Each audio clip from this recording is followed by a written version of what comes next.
Bonjour à tous. Merci à Isabelle pour ce beau message qu'elle nous a laissé. Merci aux enfants aussi d'être venus là écouter ce message.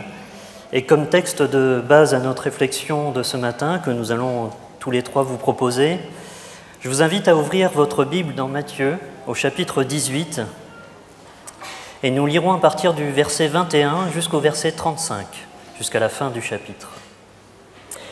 Matthieu 18, verset 21 et suivant.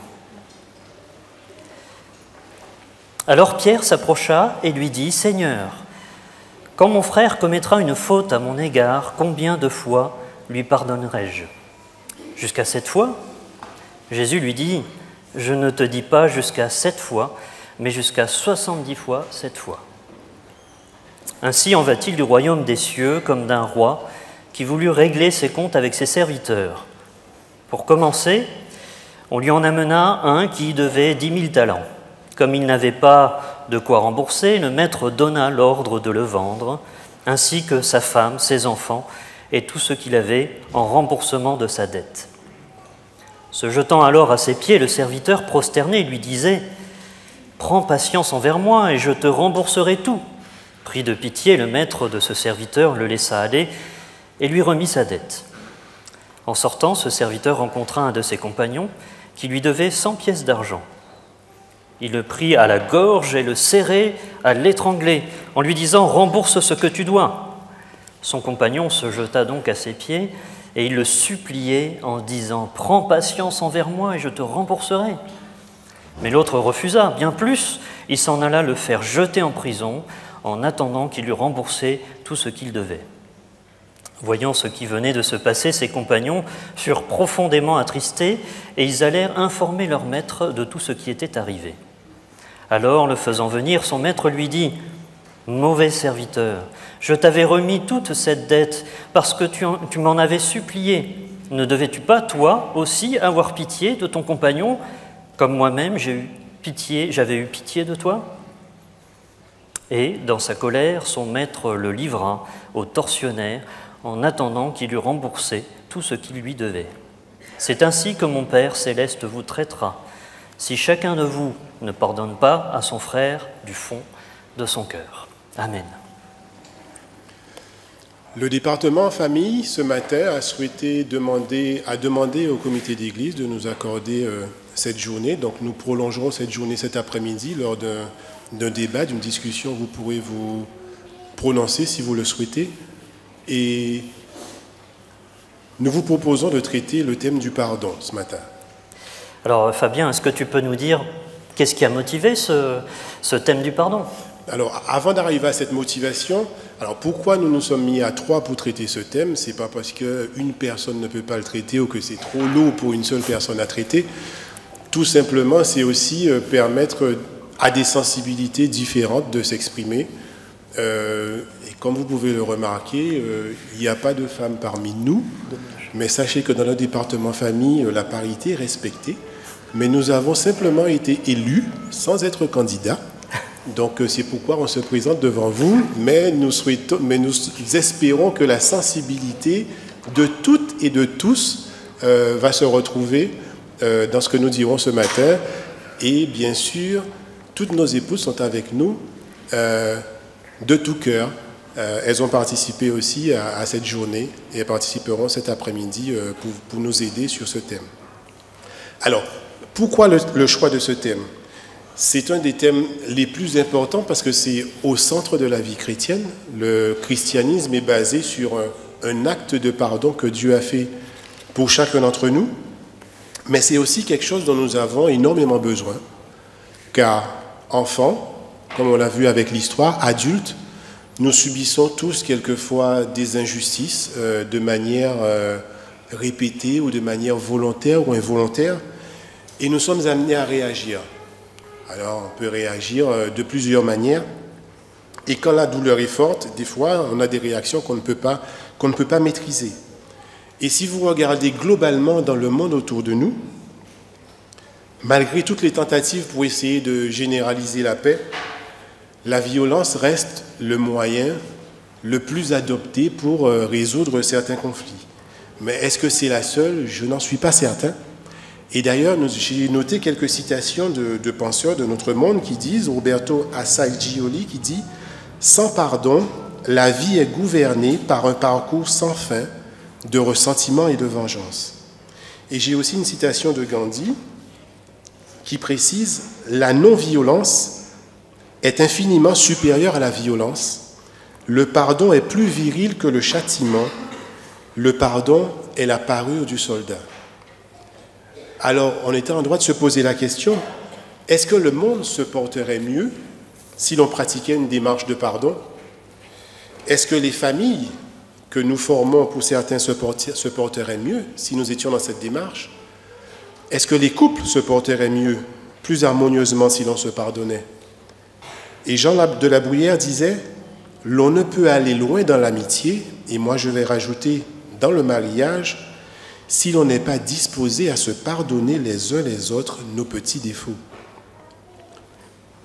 Quand le mariage est un échec et que le couple se sépare, y a-t-il aussi bénéfice à entrer dans cette démarche de pardon?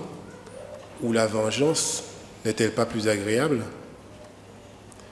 Ne serais-je pas plus heureux si moi aussi je me pardonnais? Alors Fabien, j'ai une autre question pour toi et qui nous intéressera sans doute tous.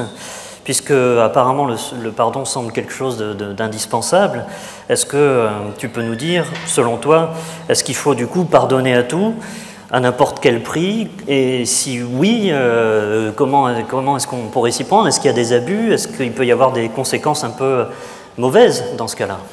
Alors, on ne va pas tous les dénoncer, mais il y a quelques éléments sur lesquels je souhaite attirer votre attention qui méritent réflexion quand même.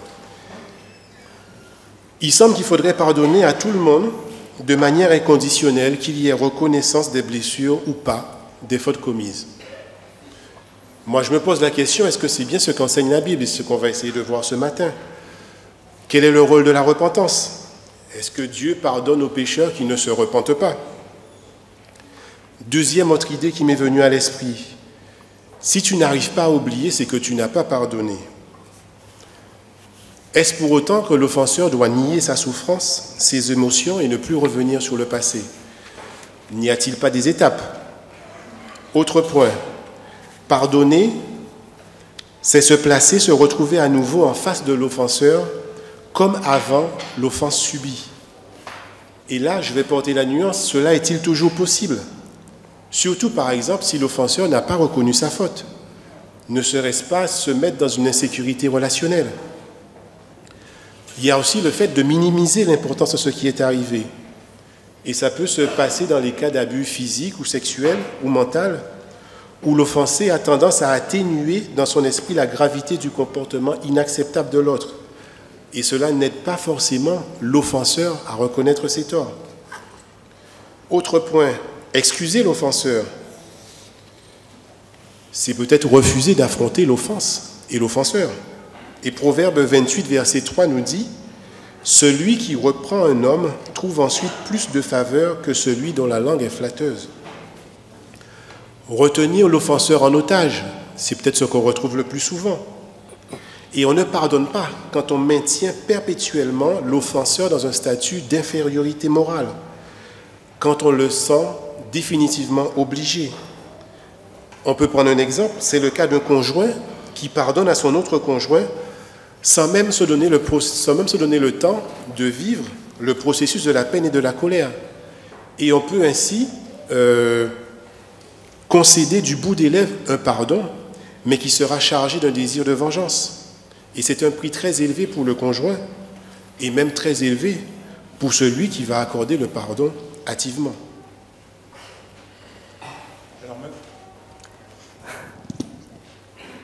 Maintenant qu'on a vu ce qu'était le pardon, ce que n'était pas le pardon peut-être, qu'est-ce que l'Ancien Testament nous dit sur le pardon? Alors l'Ancien Testament dit évidemment plein de choses sur le pardon. On pourrait trouver plein de textes sur le sujet, même si inconsciemment on pense plutôt que le sujet est traité dans le Nouveau Testament. Mais dans l'Ancien Testament, il y a énormément de choses là-dessus. Et je vous propose un texte qu'on trouve dans le livre de Zacharie. Donc c'est pas trop loin du texte de Matthieu où on était, il suffit de remonter quelques pages. Dans le livre de Zacharie, au chapitre 3, il y a une vision qui est adressée à ce prophète Zacharie. Et je vous propose qu'on lise les 5 premiers versets de ce chapitre 3. « Puis le Seigneur me fit voir Josué, le grand prêtre, debout devant l'ange du Seigneur. Or le Satan se tenait à sa droite pour l'accuser. L'ange du Seigneur dit au Satan, que le Seigneur te réduise au silence. Satan, oui, que le Seigneur te réduise au silence, lui qui a choisi Jérusalem. Quant à cet homme-là, n'est-il pas un tison arraché au feu ? Josué, debout devant l'ange, portait des habits sales. L'ange reprit et dit à ceux qui se tenaient devant lui, « Enlevez-lui ses habits sales. » Puis il dit à Josué, « Vois, je t'ai débarrassé de ton péché, et on te revêtira d'habits de fête. » Et il reprit qu'on mette sur sa tête un turban propre, et ils lui posèrent sur sa tête, sur la tête, le turban propre, et lui mirent les habits. Et l'ange du Seigneur se tenait là. Alors c'est étonnant, j'ai choisi un texte dans lequel il n'y a pas une seule fois le mot « pardon ». Et pourtant, en regardant de plus près ce texte, parce que j'aime assez que le texte nous parle, plutôt que d'essayer de lui faire dire un petit peu ce qu'on a envie, eh bien je vous propose qu'on ait un regard un petit peu précis, sans aller trop loin, parce qu'on n'a pas énormément de temps, sur ce texte, et en particulier sur les différents personnages qui interviennent dans ce texte. Et on va essayer de s'attacher d'abord à qui ils sont et puis un petit peu aussi à ce qu'ils font. Et ça va nous permettre peut-être de détecter si vraiment ce texte parle du pardon et comment il en parle. Alors regardons rapidement ces différents personnages. Alors on ne va pas parler de Zacharie qui est présent au début du texte, qui est là pour recevoir la vision du Seigneur. Mais passons directement sur Josué. Alors ce Josué, qui est-il ? On nous dit que on sait que c'est un souverain sacrificateur, et il semble que, avec cette petite mention qu'on a au verset 2, qui nous dit que cet homme est un tison arraché au feu, il semble que ce soit un des responsables des premiers groupes qui sont revenus de la déportation de Babylone. Donc on peut se dire que symboliquement, il représente un peu le peuple qui a été arraché à cette domination babylonienne, le peuple, on pourrait dire, sauvé déjà, finalement. Et plus largement, peut-être qu'il représente ici l'ensemble des croyants. Il ne faut pas oublier que le rôle du souverain sacrificateur, c'était aussi d'accomplir pour le peuple un ensemble de choses, des offrandes, des sacrifices. Donc il porte bien cette notion de représentation du peuple. Alors quelle est son action à Josué ? Il est relativement statique et passif finalement. On nous dit au début du texte et un peu plus loin au verset 3 qu'il est là debout devant l'Éternel, l'ange de l'Éternel. Il ne fait pas grand-chose, on a l'impression qu'il subit un peu l'action. Et puis on voit un peu plus loin dans le texte que c'est lui qui va être revêtu de ses vêtements précieux et d'un turban propre. On lit ça au verset 4 et 5, vous vous en souvenez. Ce qui est intéressant de remarquer, c'est que ce n'est pas lui qui agit. C'est l'ange de l'Éternel qui demande à ce qu'on agisse auprès de lui. Ce n'est pas lui qui est capable de revêtir de lui-même ses habits de fête dont il est fait mention. Ça, c'est un élément important qu'il faut également retenir et sur lequel on reviendra plus tard. Ensuite, il y a un deuxième personnage qui est aussi cité à plusieurs reprises, c'est Satan, c'est l'adversaire. Il est présent surtout, lui, dans la première partie du texte. Et qu'est-ce qu'il représente ? On le sait, il représente l'accusation, l'accusateur, c'est l'accusateur. Et ce qui est assez étonnant dans ce texte, c'est qu'on nous dit, vous l'aurez peut-être remarqué, qu'il se tient à la droite de Josué. C'est étonnant. On a plutôt l'habitude d'entendre que quelqu'un est à la droite de Dieu ou de Jésus. On cherche plutôt à obtenir cette place très convoitée. Les disciples se posaient même la question, qui sera à ta droite ? Mais là, on a Josué et à sa droite, on a Satan. C'est assez interpellant. Et dans la Bible, cette expression « être à la droite de quelqu'un », elle a un sens assez fort. Il y a presque il y a une très forte proximité, une notion de fusion, presque d'accord, d'entente entre les deux personnes qui sont dans cette proximité. Alors ça veut dire quoi ? On peut faire un petit peu d'interprétation quand même. On peut penser que ça veut dire que Satan exerce une pression très forte auprès de Josué qui, souvenons-nous, représente l'ensemble du peuple. D'autres personnages, ce que j'ai appelé les intervenants indéfinis, parce qu'on ne sait pas exactement qui ils sont, on les trouve au versets 4 et 5. Quand l'ange de l'Éternel intervient, il dit ceci, le texte nous dit ceci, « L'ange reprit et dit à ceux qui se tenaient devant lui ». On ne sait pas exactement de qui il s'agit, peut-être d'autres anges, là c'est de l'interprétation aussi, on ne sait pas trop. Estimons cela pour le moment. En tout cas, ce qu'on sait, c'est qu'ils participent à l'action de cet ange de l'Éternel, puisque c'est eux, finalement, qui vont faire l'action de retirer les vêtements de Josué et de lui proposer d'autres vêtements. Donc, ils contribuent à l'action de l'ange de l'Éternel. Enfin, un dernier personnage important dans ce texte, c'est évidemment l'ange de l'Éternel. Lui, il est très présent dans ce texte. Tout au long du texte, on en parle, il intervient, il fait des choses, il parle beaucoup. Et on est en droit de se poser la question de savoir qui est exactement ce personnage. Qui est cet ange de l'Éternel? Est-ce que ça ne serait pas aussi l'Éternel? Il faut avoir en tête que dans les textes en hébreu, autant qu'on peut, on essaie d'éviter de citer l'Éternel, le nom de Dieu. Quand c'est possible, on essaie de le faire. Et là, c'est le cas. Souvent, il pourrait y avoir une confusion entre l'ange de l'Éternel et l'Éternel lui-même. Par contre, quand on n'a pas le choix, quand c'est l'ange du Seigneur qui fait parler Dieu, à ce moment-là, on dit bien Seigneur. C'est le cas au verset 2. L'ange du Seigneur dit au Satan que le Seigneur te réduise au silence. Évidemment, il ne va pas dire que l'ange du Seigneur dise au Satan, c'est pas possible à ce moment-là. Donc on peut, sur cette base-là, estimer qu'il peut y avoir une confusion entre l'ange de l'Éternel et l'Éternel. On peut estimer qu'il s'agit sans doute de Dieu ici. D'ailleurs, dans certaines versions, l'ange de l'Éternel est parfois traduit par l'Éternel. Ceux qui ont une version seconde, pas révisée, mais une version un peu plus ancienne, auront noté que quand moi je disais l'ange du Seigneur, à la place, ils avaient le Seigneur. Donc même ceux qui ont traduit les textes ont eu une hésitation parfois sur ce personnage. Alors, quelle est son action? Je vous le disais tout à l'heure, il parle beaucoup à tous les autres intervenants.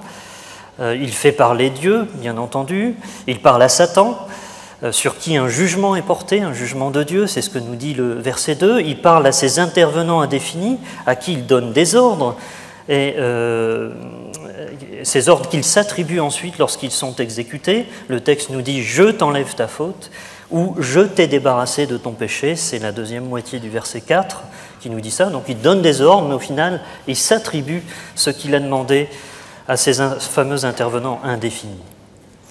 Et puis il parle aussi à Josué, bien entendu, à qui il fait constater quelque chose. Et ça, c'est intéressant aussi. Il lui fait remarquer « Vois ce que je viens de te faire ». En gros, ne l'oublie pas. Pour moi, c'est important. Pour toi, c'est important. Et j'attire ton attention là-dessus. En gros, c'est important pour nous, l'ensemble des croyants qui sommes représentés ici par Josué. Et c'est également à l'initiative de cet ange de l'Éternel que les vêtements sales de Josué sont retirés pour être remplacés par des habits précieux. Alors il y a évidemment une symbolique aussi derrière ces vêtements sales retirés de Josué. On a sans doute ici affaire à une image du pardon, une image symbolique du pardon. On peut penser que le retrait de ces vêtements sales représente la faute retirée. Peut-être la faute pardonnée. Peut-être que le pardon, c'est ça dans l'Ancien Testament.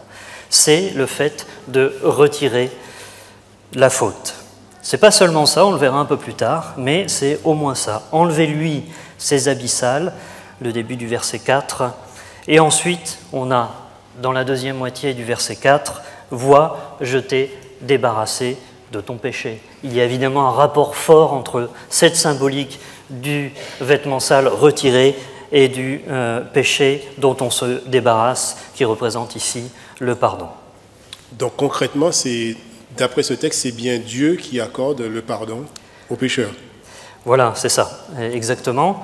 On l'a compris, l'ange de l'Éternel, ça peut être sans doute l'Éternel, et on a vu dans ce texte qu'en effet, c'était bien lui qui était à l'origine de cette action du pardon.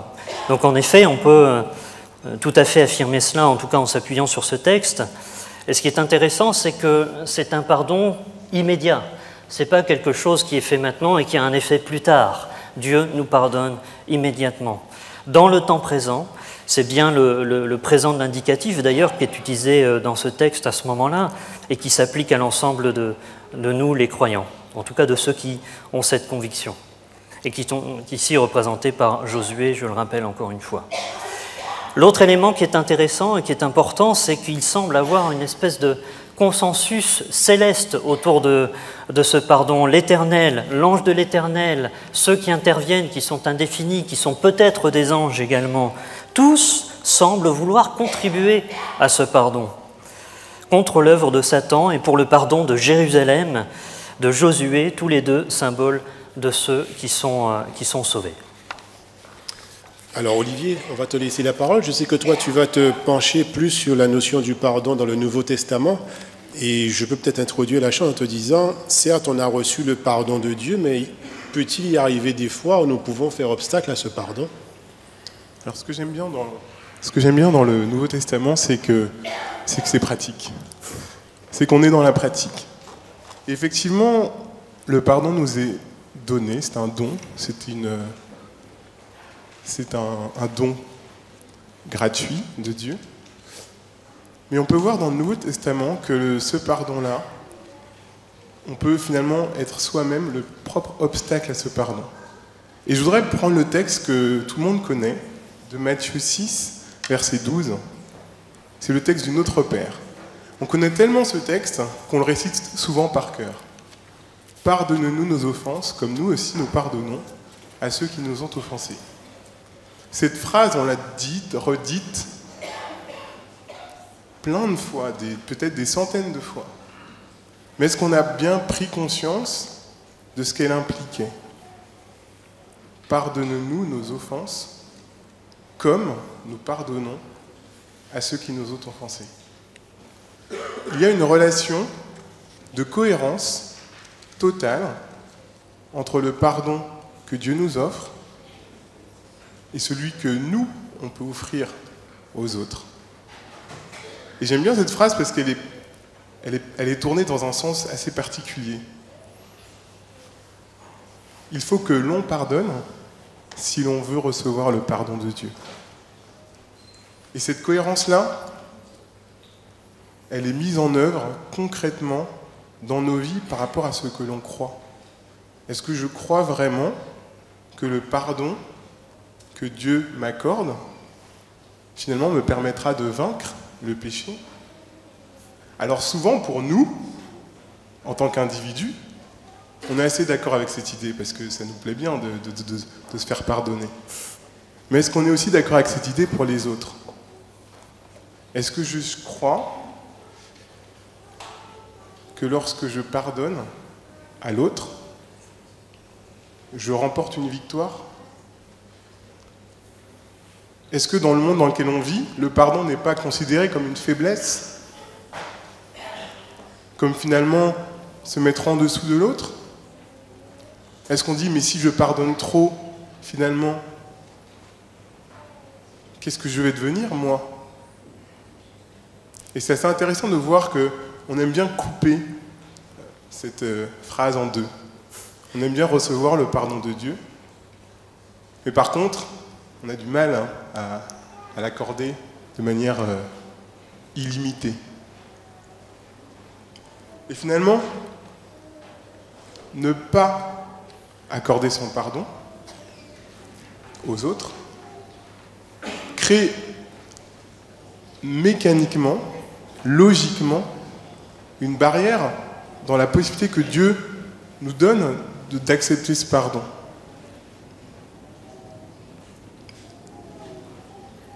Si je crois que Dieu me pardonne, je ne peux que croire que Dieu pardonnera aussi mon prochain, mon contemporain. Et qui suis-je alors, moi, pour ne pas donner aussi ce pardon? Je vais prendre aussi un deuxième texte, Marc 11, verset 25, qui est un peu plus explicite. 25 et 26. Marc 12, versets 25 et 26. Et lorsque vous êtes debout, faisant votre prière, si vous avez quelque chose contre quelqu'un, pardonnez, afin que votre Père qui est dans les cieux vous pardonne aussi vos offenses. Et le verset 26, qui est encore plus explicite, mais si vous ne pardonnez pas, votre Père qui est dans les cieux ne vous pardonnera pas non plus vos offenses. Ce texte est assez clair. Et malgré le fait que le pardon est un don, pour en bénéficier pleinement, nous devons le vivre, et le vivre au travers de ce pardon que nous offrons aussi aux autres. Et quand nous vivons ce pardon, quelles sont les conséquences de ce pardon, dans l'Ancien Testament par exemple? Alors dans l'Ancien Testament, c'est un peu comme dans le Nouveau Testament. Il y a aussi des choses qui peuvent être concrètes. Alors il faut parfois les chercher un peu plus. Mais en effet, dans le texte que nous avions sous les yeux tout à l'heure, hein, Zacharie chapitre 3, on rappelle que cette image du retrait des vêtements sales, c'est bien la faute qui est pardonnée, qui est retirée. Et surtout, ce qu'on voit, c'est que juste après ce pardon qui est accordé, les vêtements sales sont retirés, et puis il y a d'autres vêtements qui sont remis à Josué. Mais est-ce que vous avez noté le qualificatif qui est associé à ces vêtements qui sont donnés ensuite à Josué? On nous parle, selon les versions, c'est vrai, mais moi j'ai une version qui est intéressante, qui me dit « habit de fête ». Moi je ne sais pas vous, mais quand on me dit « tiens, t'es invité à une soirée déguisée », en général, on essaie de trouver quelque chose qui est sympa et on sait pourquoi on y va. On sait qu'on va y aller pour s'amuser, pour être dans la joie. Et bien là, c'est un peu cette image-là, moi, qui m'intéresse dans le pardon aussi. Le pardon, c'est en effet l'acte de retirer la faute de la part de Dieu, mais derrière le pardon, il y a immédiatement cette image-là de l'habit de fête qui nous est attribué. Donc la première conséquence que je vois et qui peut être très concrète dans nos vies, c'est j'ai été pardonné, Dieu m'accorde son pardon, j'ai conscience de cela, et en conséquence, je suis dans la joie, parce que ce sont des habits de fête qui me sont remis à la place. Ça, on l'oublie parfois. Le pardon, c'est aussi ça. C'est pas être dans la contrition, dans la tristesse, c'est pas ça. En tout cas, quand je lis le texte de Zacharie, j'ai l'impression que tout de suite après, c'est cette joie qui prédomine, qui doit prédominer. Donc ça, c'est la première conséquence que j'y vois.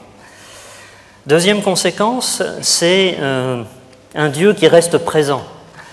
Dieu pardonne, mais après, une fois qu'il a pardonné, il ne s'en va pas dans son coin et nous abandonne complètement.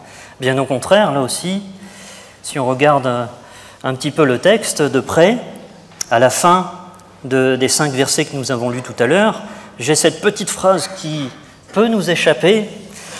Et l'ange du Seigneur se tenait là. Il vient de pardonner, mais Dieu reste présent à nos côtés. Ça m'intéresse beaucoup aussi. Nous ne sommes jamais abandonnés par Dieu. Après, on peut aussi appliquer, on en reparlera beaucoup cet après-midi, cela à nous. Quand on accorde notre pardon à quelqu'un, est-ce que c'est terminé, c'est fini, voilà, c'est fait? Ce n'est pas l'action de Dieu. Dieu, lui, reste présent à nos côtés toujours. On pourrait lire aussi d'autres versets que l'on trouve dans Exode au chapitre 34. Je veux bien que nous le prenions ensemble, si vous voulez. Exode chapitre 34, versets 6 et 7, qui sont intéressants dans ce sens-là aussi. Ces versets nous disent « Le Seigneur passa devant lui et proclama « Le Seigneur, Dieu miséricordieux et bienveillant, lent à la colère, plein de fidélité et de loyauté, qui reste fidèle à des milliers de générations, qui supporte la faute, la révolte et le péché, mais sans rien laisser passer, qui poursuit la faute des pères chez les fils, les petits-fils et sur 3 ou 4 générations. » Ce texte-là, on en a beaucoup parlé aussi. Il est parfois dur à entendre. Ça veut dire que Dieu compte sur nous pour que nous ayons une démarche dans le cadre du pardon. Mais ce que dit le début de ces versets, c'est qu'il reste présent, toujours, fidèle, pour toujours, sur des milliers de générations. Alors, il est là pour continuer à nous soutenir, sans aucun doute, mais on peut aussi y voir peut-être autre chose. Peut-être que Dieu reste présent pour être attentif à quelque chose. Est-ce que Josué, à qui la faute a été retirée, saura rester digne de ce pardon? C'est peut-être aussi pour ça que Dieu est là. Est-ce qu'il va être capable, Josué, de conserver cette conscience à vie du pardon accordé par Dieu et d'appliquer dans sa vie un certain nombre de choses? Cette demande, elle devient un peu plus explicite dans les versets qui suivent, que j'ai volontairement pas lus tout à l'heure, parce que c'est intéressant de les découvrir maintenant. Les versets 6 et 7 deviennent plus précis sur la demande de Dieu. Je t'ai pardonné, mais toi, qu'est-ce que ça va avoir comme conséquence dans ta vie? Qu'est-ce que j'attends de toi en conséquence? Parce qu'il y a cette notion-là aussi qu'on n'aime pas trop, mais en tout cas, c'est ce que nous disent un peu ces versets-là. Alors l'ange du Seigneur dit à Josué cette déclaration: « Ainsi parle le Seigneur, le Tout-Puissant, si tu marches dans mes chemins, si tu gardes mes observances, toi-même, tu gouverneras ma maison, tu veilleras aussi sur mes parvis, et je te ferai accéder au rang de ceux qui se tiennent ici. » Promesse incroyable. On ne peut pas dissocier ces deux versets du reste des premiers versets, ce n'est pas possible. On nous parle visiblement de pardon dans les 5 premiers versets, ce qui suit ne peut pas être séparé de ce qui vient d'être dit.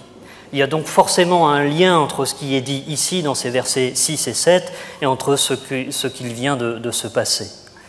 Dieu nous promet de nous tenir à ses côtés. Mais il nous demande quelque chose quand même, c'est ce que nous dit le début, surtout le début du verset 7. « Si tu marches dans mes chemins, si tu gardes mes observances. » En conséquence du pardon accordé, Dieu attend de Josué, de nous, de son peuple, finalement, la bonne action, le fait de bien agir. Est-ce que, ici on est dans l'Ancien Testament, donc on est dans une forme de pédagogie de Dieu auprès de son peuple. Mais est-ce qu'il faut voir ça tout le temps comme ça? Je t'ai fait ça, donc tu dois faire ça. Moi j'ai une vision un petit peu différente. C'est celle que nous propose davantage le Nouveau Testament. C'est Dieu m'a accordé un certain nombre de choses et c'est pour ça que dans ma vie, je dois vivre les choses différemment. Donc voilà, revenons peut-être au Nouveau Testament maintenant. Effectivement, le Nouveau Testament parle aussi de l'après-pardon. Maintenant qu'on a compris qu'on devait pardonner aux autres, il y a une question qui se pose, et légitimement, quand on la pose avec cet esprit assez humain, comment vivre le pardon? Et avant de rentrer dans un texte, dans le détail, je voudrais qu'on prenne aussi quelques instants pour se rappeler que l'état d'esprit dans lequel l'Ancien Testament, la Bible a été écrite est un état d'esprit d'amour. Et c'est vrai que si on décorole l'amour du pardon, on passe à côté de quelque chose, je pense. Donc ayons ça à l'esprit. Et lisons Matthieu 18, versets 21 et 22, qui nous a été lu au début de ce texte. Et Pierre qui se pose une question à Jésus, qui dit « Ok, nous devons pardonner à nos prochains. » Il dit « Mais combien de fois ?» Pierre s'approcha de lui et dit « Seigneur, combien de fois pardonnerai-je à mon frère lorsqu'il péchera contre moi? Sera jusqu'à 7 fois ?» Et je pense que dans l'esprit de Pierre ici, pardonner 7 fois, c'était exceptionnel. Alors, si je pardonne jusqu'à 7 fois, je suis au sommet. Je ne pourrais pas aller plus haut. Et la réponse de Jésus est... J'aime beaucoup cette réponse. Jésus lui dit, non, pas jusqu'à 7 fois, mais 70 fois 7 fois. Alors, on a tous bien compris que le but ici de Jésus, c'est pas de dire on va compter jusqu'à 490 et puis à la 491 fois, paf, on arrête de pardonner. Non, il y a ici un changement d'état d'esprit. Et souvent, Jésus a proposé à ses disciples, à ses contemporains, un changement d'état d'esprit. L'état d'esprit de Pierre, et c'est l'état d'esprit normal et dire, légitime que nous avons, c'est de dire, finalement, où est ma limite? Je pardonne, pas de problème, mais jusqu'où? Si on dissocie le pardon et l'amour, on passe à côté de quelque chose.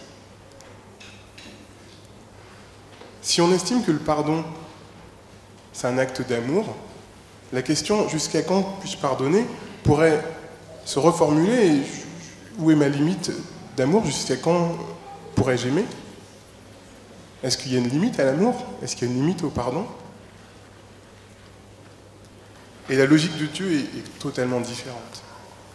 Le pardon est un don, et un don illimité. Dieu nous pardonne, nous a déjà même pardonné de choses qu'on n'a pas encore réalisées,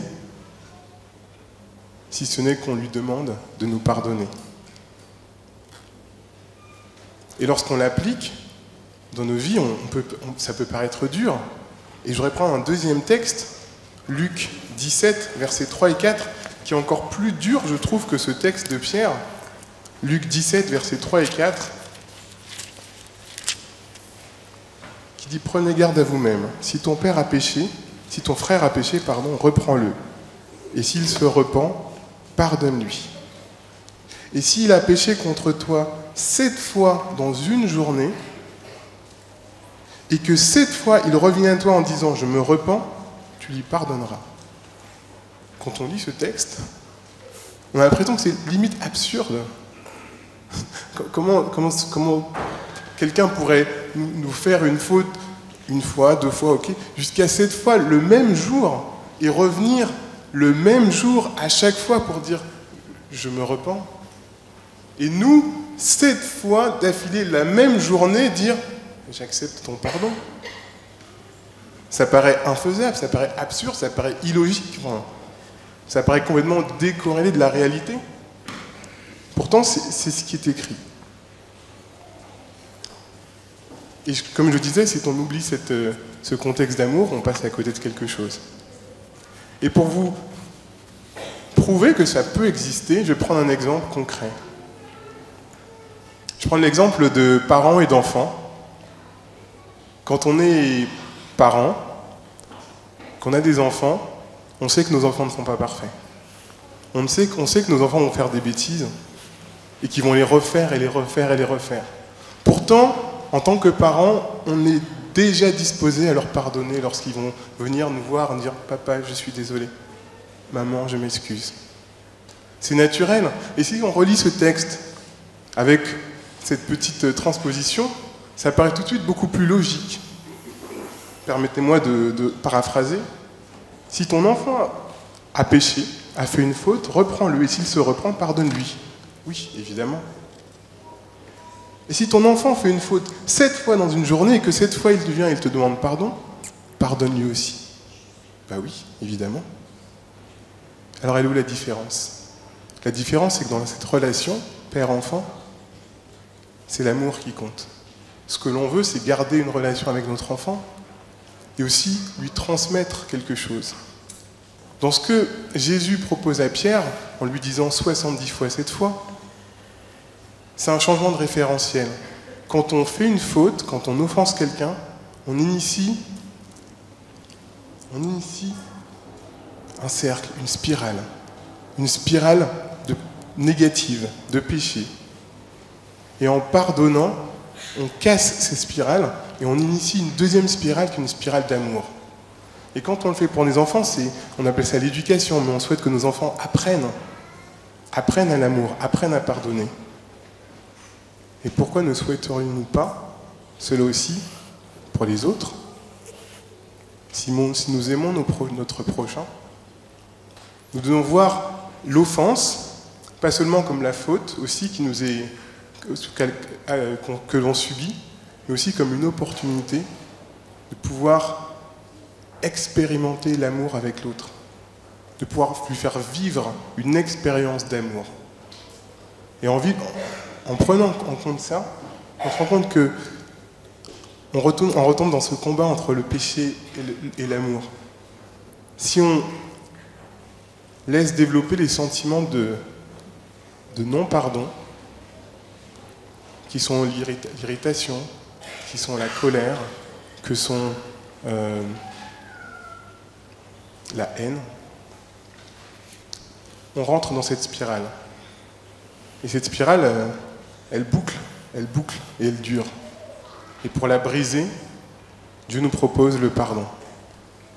Mais le pardon ne brise pas seulement la spirale, mais enclenche une deuxième spirale, une spirale d'amour qui dit « J'accepte d'offrir, comme Dieu l'a fait pour moi, mon pardon. » Et je voudrais terminer avec Luc 7, verset 4, pour bien faire le lien entre la démarche de pardon et l'amour. Luc 7, verset 47.